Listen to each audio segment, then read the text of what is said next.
Now, when we're talking about the rule of law and the need for us to respect the law and to live by the law of our country and the law of the land, it's very important for us to remember that it is this very law of the land that protects our rights and our freedoms, all of us as citizens, regardless of our cultural, religious and racial identities. So just as I like my religious freedoms, my cultural freedoms, my practices, my choice of life to be protected, that same law is the one that gives me that protection and ensures that I'm able to make those choices.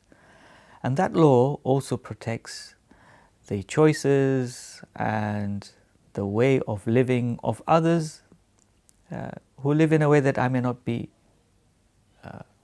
supportive of, I may not agree with, but nevertheless their rights are also protected by this law.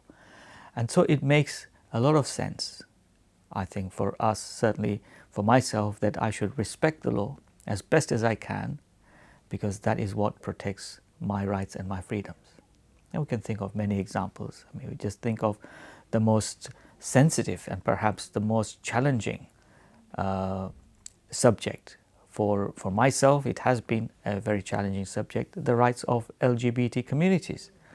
Do they have a right to make those choices for themselves? Absolutely.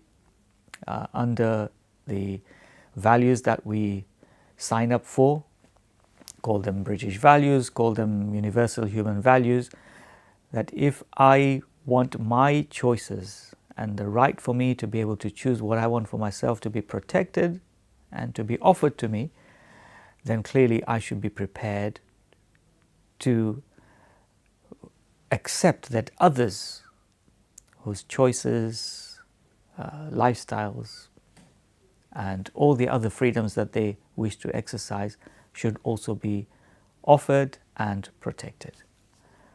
I think only then can I begin to think that I am being just and I'm being fair, and I want all human beings to be treated fairly under the law, under the rule of law.